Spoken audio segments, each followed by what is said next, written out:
The brass casings clinked against each other like wind chimes in the desert heat, each one a testament to another day survived in the Afghan wasteland.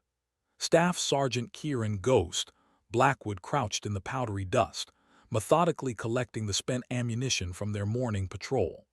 Her weathered hands moved with practiced efficiency, sorting the different calibers into separate pouches on her tactical vest. The other soldiers had already retreated to whatever shade they could find, but Kieran remained, obsessively gathering every last piece of evidence from their firefight. Still playing janitor Ghost. The voice carried a distinctly British accent, tinged with the kind of casual arrogance that had followed Kieran throughout her 7-year military career. Sergeant Major William Ashworth emerged from behind a crumbling mud wall, his L-115A3 sniper rifle slung across his back like a badge of superiority. His pale blue eyes swept over her with barely concealed disdain. Thought Americans were supposed to be efficient. Kieran didn't look up from her work. She'd learned long ago that acknowledging his provocations only fed his appetite for confrontation. The nickname Ghost hadn't come from her stealth capabilities, though she possessed them in abundance, but from her tendency to become invisible whenever the conversation turned to her accomplishments. While other soldiers boasted about their kills and close calls, Kieran simply cleaned her rifle and prepared for the next mission. "You know," Ashworth continued, settling himself against a boulder with theatrical casualness, "I've been watching you these past few months. Decent enough shot for infantry, I suppose. But I notice you always volunteer for the cleanup detail. Makes me wonder if you're avoiding the real action." The desert wind picked up, sending small dust devils dancing across the barren landscape. In the distance, the Hindu Kush mountains stood like ancient sentinels, their peaks disappearing into the hazy afternoon sky. Kieran's fingers paused on a particularly large casing, 50 caliber, probably from their mounted gun. She could feel the weight of Ashworth's stare, the familiar pressure of judgment that seemed to follow her everywhere. "I've seen your file," he said, his tone shifting to something resembling professional interest. "Flying background, helicopter pilot before they grounded you. Shame, really. Though I suppose not everyone can handle the pressure of real precision work." The bait was obvious, almost insultingly so. Kieran stood slowly, her knees protesting after the long crouch. At 5'6", she had to look up to meet his gaze, but there was nothing subservient in her posture. Her dark hair, streaked with premature gray from too many close calls, caught the harsh sunlight. For a moment, something flickered in her green eyes, a glimpse of the fire that had once made her one of the military's most promising aviators. 4,000 meters, Ashworth said suddenly, gesturing toward the distant ridge line. "There's a wind-blown piece of metal up there, probably from an old Soviet tank. I can hit it on my third shot. Question is, can you even see it?" The challenge hung in the air like heat shimmer, shimmering with possibility and danger. Kieran's hand instinctively moved to the M24 rifle secured to her pack, a weapon she'd qualified on but rarely used in her current role. The silence stretched between them, broken only by the distant sound of helicopters returning to base. She knew this moment would change everything. In the span of a heartbeat, she could either walk away and maintain her carefully constructed invisibility, or step into the light and risk everything she'd worked to hide. The brass casings in her pouch seemed to whisper stories of missed opportunities and buried talents. "Show me," she said quietly. The transformation in Ashworth's expression was immediate. What had been condescending amusement shifted to genuine surprise, then something that might have been respect. He reached for his rifle with new purpose, the casual arrogance replaced by professional focus. This was no longer a game, it was an evaluation. "Right then," he murmured, settling into a prone position with practiced ease. The L-115A3 emerged from its case like a predator awakening, all deadly angles and precision engineering. Through his scope, the distant metal fragment materialized from the heat haze, a glint of steel against weathered stone, barely larger than a playing card. The first shot rang out across the valley, its echo bouncing off the surrounding peaks like applause. Through binoculars, Kieran watched dust kick up several meters to the left of the target. Ashworth made minute adjustments to his scope, muttering calculations under his breath. Wind speed, humidity, the subtle variations in air density that could turn a perfect shot into a near miss. His second attempt came closer, close enough that the impact sent a small rockslide cascading down the ridge face. But the metal fragment remained untouched, glinting mockingly in the afternoon sun. Around them, other soldiers had begun to gather, drawn by the sound of deliberate shooting rather than the chaotic firefights they'd grown accustomed to. Bloody hell, Ashworth breathed, sweat beading on his forehead despite the protective shade they'd found. Third time's the charm, yeah. But his third shot sailed high, disappearing into the vast emptiness beyond the ridge. The silence that followed was profound, broken only by the gentle whisper of wind across stone. Ashworth lowered his rifle slowly, his face a study in barely controlled frustration. In 7 years of military service, he'd rarely missed a target once he dialed in his scope. "Your turn, Ghost," he said, the nickname carrying a different weight now. There was challenge in his voice, but also curiosity. The gathered soldiers shifted closer, sensing something significant in the air. Kieran approached the shooting position with the fluid economy of movement that marked her as different from the others. Her M24 might lack the sophisticated optics and longer range of Ashworth's British rifle, but in her hands, it seemed to take on a different character entirely. She didn't rush into position. Instead, she spent long minutes simply observing, reading the landscape like a familiar book. "Bit ambitious for American hardware," one of the British soldiers muttered, loud enough for everyone to hear. A few chuckles rippled through the small crowd. Kieran ignored them, settling into her shooting stance with deliberate care. Through her scope, the target resolved into sharp focus, not just the metal fragment, but the entire ridge line, the patterns of wind-blown sand, the subtle variations in rock color that spoke of geological history spanning millennia. Her breathing slowed, settling into the rhythm that had once made her legendary among her pilot instructors. The shot, when it came, surprised everyone, including Kieran herself. There was no dramatic pause, no extended period of calculation. One moment she was adjusting her position, the next the rifle bucked against her shoulder with familiar authority. 4,000 meters away, the metal fragment disappeared in a small explosion of dust and sparks.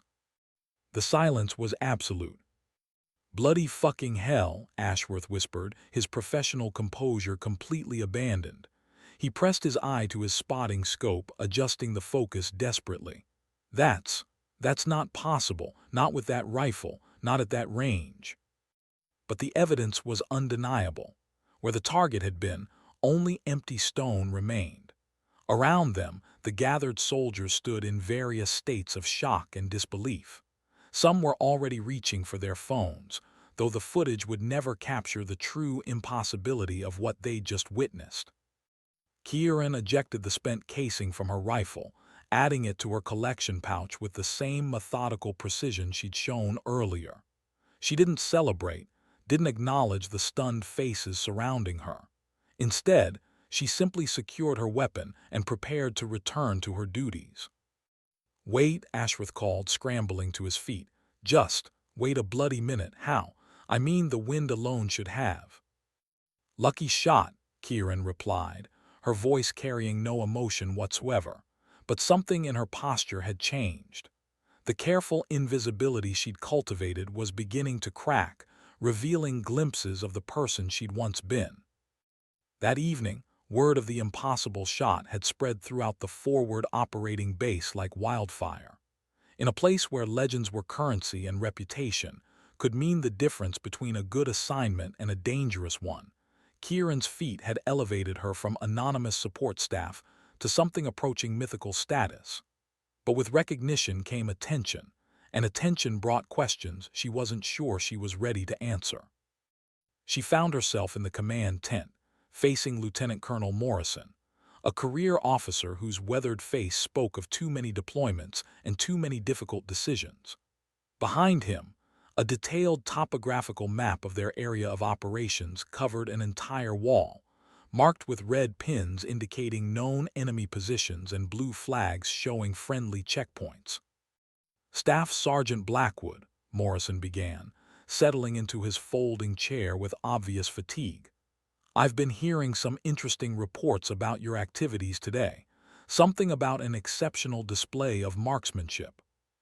Kieran remained at attention, her eyes focused on a point somewhere beyond the colonel's left shoulder.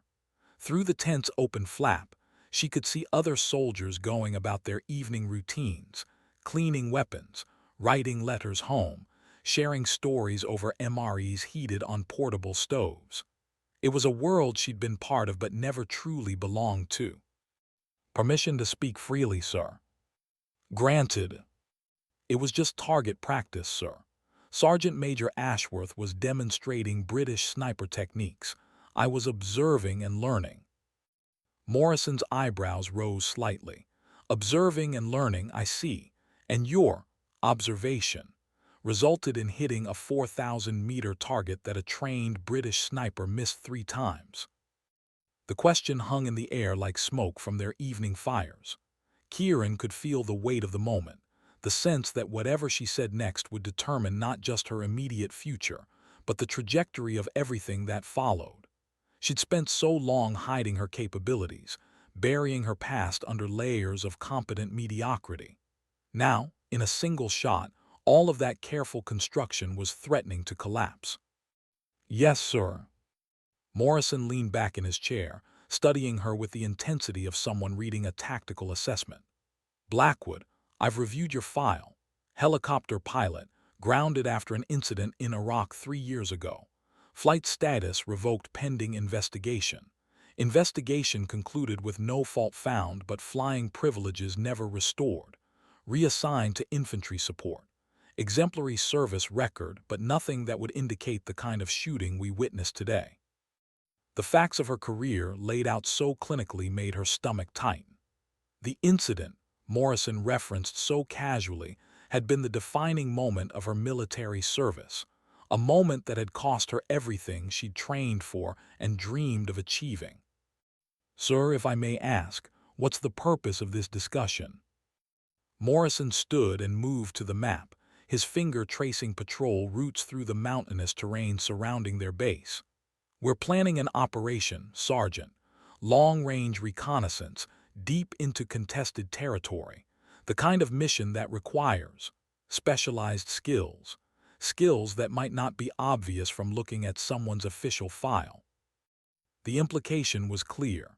Kieran felt a familiar mixture of anticipation and dread settling in her chest. She'd been offered similar opportunities before, always declining with polite professionalism. But something about today's shot had changed the calculus, both for her superiors and for herself. I understand, sir. Do you? Morrison turned back to face her, his expression serious. Because I'm not sure you do. What happened today, that wasn't luck, was it? That was training. That was experience. That was someone who's been hiding her light under a bushel for reasons I can only guess at. The desert evening was settling around them, painting the sky in shades of orange and purple that reminded Kieran of home, a place she hadn't seen in almost 2 years. Through the tent walls, she could hear the familiar sounds of a military base at rest. Generators humming, radios crackling with routine communications, the distant sound of someone playing guitar. Sir, I'm not sure what you want me to say. Morrison returned to his chair, but this time he leaned forward, his voice dropping to something more personal than official. Kieran, may I call you Kieran? What I want is the truth, not the official version, not the sanitized file summary.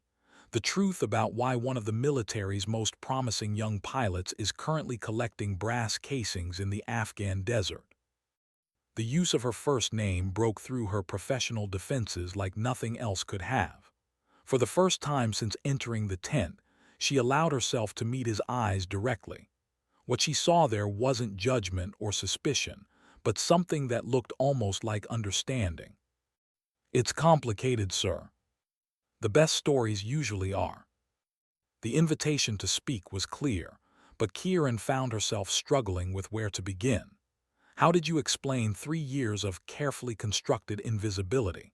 How did you describe the weight of carrying capabilities that no one wanted to acknowledge? How did you tell someone that you'd spent so long hiding who you were that you'd almost forgotten yourself? "The incident in Iraq," she began slowly. "It wasn't my fault, but it wasn't exactly routine either." Morrison nodded encouragingly, settling back to listen. "We were extracting a downed pilot from contested territory. Deep behind enemy lines, multiple anti-aircraft positions, weather conditions that should have grounded any sane crew. But the pilot was alive, and time was running out." The memories came flooding back with startling clarity. The feel of the controls in her hands, the radio chatter filling her headset, the impossible calculations required to thread their helicopter between radar installations and surface-to-air missile sites. She'd been 24 years old, flying her first combat mission as aircraft commander, responsible not just for her own life, but for her crew and the wounded soldier they were risking everything to save. The extraction went wrong. Intelligence was bad, enemy positions weren't where they were supposed to be. We flew into a trap, coordinated ground fire from 3 directions, shoulder-fired missiles, the works. Should have been a death sentence for everyone involved. Morrison's expression had grown more attentive, the casual interest replaced by professional focus. This was the kind of story that made careers, or ended them. "But you got him out." "We got him out," Kieran confirmed. "All of us. Crew, wounded pilot, everyone made it back to base. But the way we did it, the things I had to do with that aircraft, it was beyond what anyone thought was possible, beyond what the manual said was safe, beyond what a pilot with 18 months of experience should have been able to accomplish." The desert wind picked up outside, rattling the tent walls and sending sand pattering against the fabric like rain. Somewhere in the distance, a radio crackled with routine position reports from night patrols beginning their rounds. "Instead of being celebrated for saving lives," Morrison said quietly, "you were investigated for how you managed to do it." They wanted to know how a junior pilot had successfully completed a mission that senior aviators said was impossible. They wanted to understand what I'd done differently, what techniques I'd used, what training had prepared me for that kind of flying. The problem was, I couldn't explain it, not in a way that made sense to them. Morrison was quiet for a long moment, processing the implications of what she'd told him. In the military, success that couldn't be replicated or explained was often viewed with suspicion rather than celebration. Exceptional performance that fell outside established parameters was seen as dangerous, a potential liability rather than an asset. "They grounded you pending investigation. For my own safety and the safety of others, according to the official report. They needed to understand what had happened before they could trust me with another aircraft. The investigation took 8 months. By the time they concluded that I'd acted appropriately under extreme circumstances, my flight slot had been reassigned, and there wasn't a place for me in the aviation community." "So you volunteered for infantry support?" "I volunteered for anywhere they'd have me. I joined the military to serve, sir. Flying helicopters was how I planned to do that, but it wasn't the only way." Morrison stood again, this time moving to pour coffee from a thermal carafe sitting on his field desk. He offered her a cup, which she accepted gratefully. The coffee was bitter and strong, exactly what she needed. "And for 3 years, you've been doing your job, keeping your head down, and hiding the fact that you're probably one of the most naturally gifted pilots the military has ever produced." The assessment was accurate but painful to hear, stated so directly. Kieran sipped her coffee and tried to think of how to respond. "Sir, with respect, that's not for me to judge." "No," Morrison agreed. "But it is for me to judge, and based on what I've seen and heard, I think you're exactly what we need for this operation."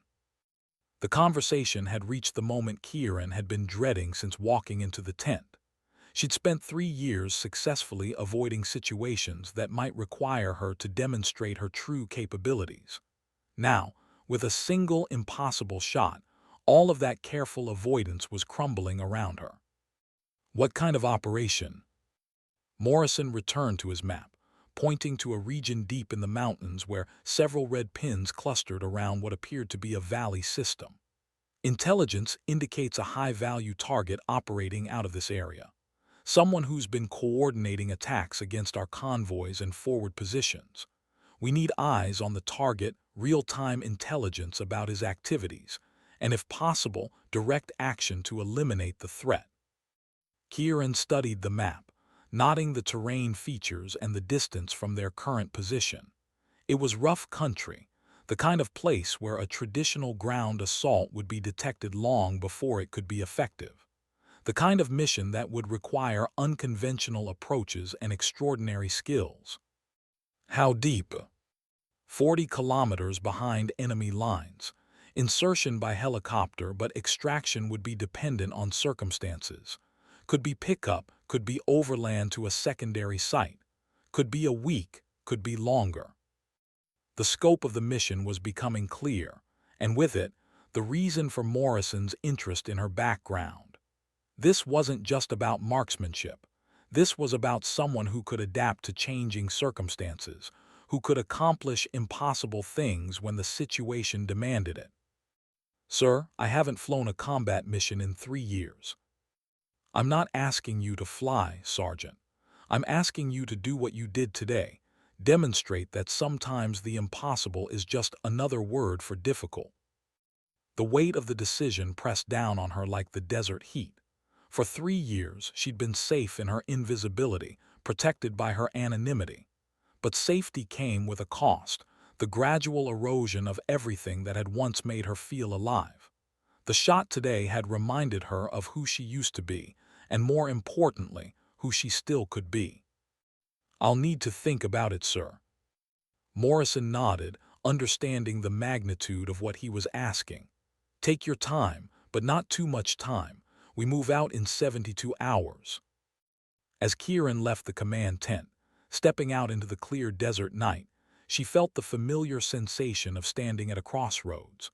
Above her, the stars burned with the kind of intensity only possible in places far from civilization, away from the light pollution that obscured the true nature of the sky. She'd always found comfort in stars. They were navigation points, reliable references that remained constant even when everything else was changing. 3 days to decide whether to remain Staff Sergeant Ghost Blackwood, competent but unremarkable infantry support, or to become whoever she might be if she stopped hiding from herself. 3 days to choose between safety and purpose, between anonymity and the chance to matter again. The brass casings in her pouch clinked softly as she walked back to her quarters, each one a small reminder of the day that had changed everything. Tomorrow, there would be new casings to collect, new routines to follow, new ways to remain invisible. But tonight, for the first time in 3 years, she allowed herself to imagine what it might feel like to step back into the light. The decision was already made, though she wouldn't admit it to herself for another day. Deep down, in the place where her truest self resided, she knew that the shot at 4,000 meters hadn't been about proving anything to Ashworth or the other soldiers. It had been about proving something to herself, that the person she'd once been was still there, waiting patiently for the chance to emerge from the shadows. As she reached her quarters, a small tent shared with 3 other soldiers who were already asleep, Kieran paused to look back at the command tent, now glowing with the warm light of continued planning and preparation. Inside, Morrison and his staff were probably refining the mission parameters, adjusting timelines, calculating risks and probabilities. They were planning something that would require her to be more than she'd allowed herself to be for 3 long years. The prospect was both terrifying and exhilarating. She entered her tent quietly, mindful of her sleeping tent mates, and began the familiar routine of cleaning her rifle and organizing her equipment for the next day. But as she worked, her mind was elsewhere, flying through mountain valleys at impossible speeds, threading through enemy defenses that shouldn't be survivable, accomplishing missions that existed in the space between routine and miraculous. For the first time in 3 years, Staff Sergeant Kieran Ghost Blackwood began to plan for a future that looked nothing like her carefully constructed past. The brass casings could wait. Tomorrow, she had a war to win. Dawn came with the familiar rhythm of helicopters overhead, 60 Black Hawks returning from night missions, their rotors beating against the thin morning air like mechanical heartbeats. Kieran lay on her narrow cot, listening to the sounds that had once been her world. Each aircraft had its own signature, its own voice that spoke of maintenance issues, fuel loads, and the skills of its crew. She could identify them all without opening her eyes, a talent that served no purpose in her current role, but remained as sharp as ever. "Ghost, you awake?" The voice belonged to Corporal Martinez, one of her tent mates and the closest thing she had to a friend on the base. "Word is Colonel Morrison wants to see you again. Something about a special assignment." News traveled fast in the confined environment of a forward operating base. By now, everyone would know about yesterday's shot, about the impossible hit at 4,000 meters. They'd also know about her visit to the command tent and the speculation that would naturally follow. In a place where routine was broken only by danger, any deviation from normal patterns became the subject of intense scrutiny. Kieran sat up slowly, her joints protesting the uncomfortable sleeping arrangement. At 31, she was beginning to feel every hard surface she'd slept on, every long patrol through unforgiving terrain. The other soldiers in her tent were younger, barely out of their teens, carrying themselves with the invincible confidence that came from not yet understanding their own mortality. "Thanks, Martinez. I'll head over after chow." "You gonna take it, whatever he's offering?" The question was casual, but Kieran could hear the underlying current of concern. Martinez was smart enough to recognize that special assignments often meant dangerous assignments, and dangerous assignments had a way of changing people, when they came back at all. "Don't know yet, haven't heard the full brief." But even as she said it, Kieran knew she was lying. The decision had crystallized somewhere in the dark hours before dawn, settling into her consciousness with the weight of inevitability. She was going to accept Morrison's mission, whatever it entailed. The only question now was whether she could prepare herself for whatever came next. The mess hall was crowded with the usual morning chaos, soldiers grabbing quick breakfasts before heading out on patrol, others just returning from night operations and looking for something hot before catching a few hours of sleep. Kieran took her tray to a corner table, preferring the relative quiet where she could think without constant interruption. "Mind if I join you?" The British accent was unmistakable. Ashworth approached with his own tray, his expression more subdued than she'd seen it before. Gone was the casual arrogance, replaced by something that looked almost like uncertainty. "Free country," she replied, though they both knew that was debatable in their current location. He sat across from her, picking at his eggs with unusual hesitancy. For several minutes, they ate in silence while the ambient noise of the mess hall provided cover for whatever conversation was building between them. "About yesterday," he finally said. "That shot you made. I've been thinking about it all night and I can't work out how you did it. The mathematics don't add up. The wind conditions, the range, the limitations of your rifle, none of it should have been possible." Kieran continued eating, giving no indication that she'd heard him. But inwardly, she was processing his words, recognizing in them the same confusion that had followed her throughout her military career. How do you explain intuition to people who live by calculations? How do you describe the moment when training transcends technique and becomes something closer to art? "I mean, I've been shooting professionally for 12 years, Ashworth continued. "Qualified instructor, multiple deployments, more confirmed kills than I care to count, and I missed that target 3 times with better equipment and more experience. So either you're the luckiest soldier alive, or there's something you're not telling people about your background. Maybe I'm just lucky, Kieran said quietly. Bollocks. The response was immediate and definitive. Luck doesn't account for that level of precision. Luck doesn't explain the way you held that rifle, or how you read the wind conditions, or the confidence in your shot placement. That was skill, Ghost. The kind of skill that takes years to develop and more natural talent than most people possess. Around them, the normal breakfast conversations continued, soldiers complaining about equipment failures, discussing plans for upcoming leave, sharing photos from home on their phones. It was the mundane reality of military life, the routine that filled the spaces between moments of extreme danger. But at their corner table, something more significant was taking place. "Why does it matter to you?" Kieran asked. Ashworth set down his fork and leaned back in his chair. "Because I've been assigned to your mission. Whatever Morrison has planned, I'm part of it. And if I'm going into contested territory with someone, I want to know who they really are. Not the version from their official file, but the person behind the persona." The revelation shifted the entire context of their conversation. This wasn't just professional curiosity, it was operational necessity. In special operations, trust wasn't just valuable, it was literally a matter of life and death. Team members needed to understand each other's capabilities, limitations, and most importantly, their reliability under extreme stress. "You said you'd been watching me for months," Kieran observed. "What did you see?" "Someone who's trying very hard to be invisible, someone with skills they're not using, capabilities they're not demonstrating, someone who's been wounded in ways that don't show up in medical records." He paused, studying her face. "Someone who reminds me of myself about 5 years ago." The admission hung between them like a challenge. Kieran looked up from her breakfast, meeting his eyes for the first time since he'd sat down.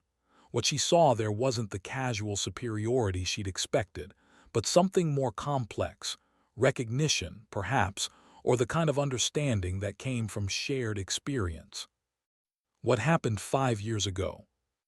"Failed operation in Syria. My spotter was killed, mission went sideways, and I spent 3 months in enemy custody before extraction. When I got back, I couldn't hit the broad side of a barn for 6 months. Lost my confidence, lost my edge, almost lost my mind. Command wanted to retrain me, reassign me to a desk job, anything but put me back in the field." He reached for his coffee, using the pause to gather his thoughts. "But eventually, I had to choose. Stay broken and safe, or risk everything to become whole again. Took me 2 years to get back to where I'd been, and another year to become better than I'd ever been before." The parallel to her own situation was obvious, though their circumstances were different.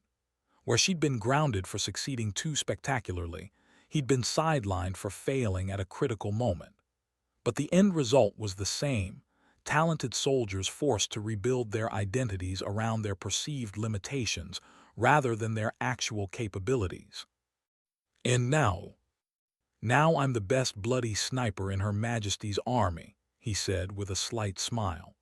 "But it took accepting a few impossible missions to prove it, to others and to myself." The breakfast crowd was beginning to thin as soldiers headed out to their various duties.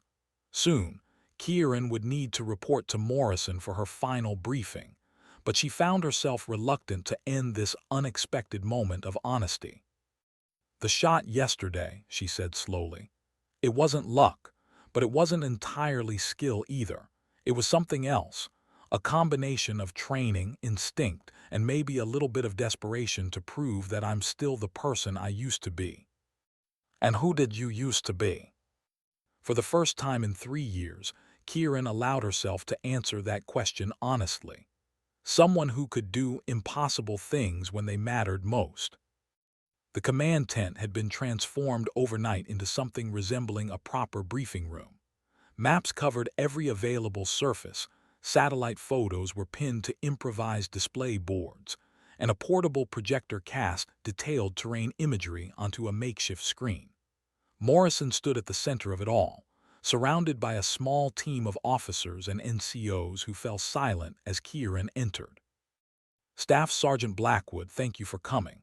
Please have a seat." Morrison gestured to a folding chair positioned directly in front of the display screen. "Before we begin, I want to make something clear. Everything you're about to hear is classified at the highest levels. If you decide not to participate in this operation, you'll be required to sign additional non-disclosure agreements and submit to security debriefings. Are you prepared for that level of commitment?" The formality of the proceedings drove home the seriousness of whatever she was about to hear. This wasn't a routine patrol or even a standard special operations mission. This was something that required security clearances and operational compartmentalization, the kind of mission that could change the course of entire conflicts. "Yes, sir." "Good." Morrison nodded to one of his staff officers, who dimmed the lights and activated the projector.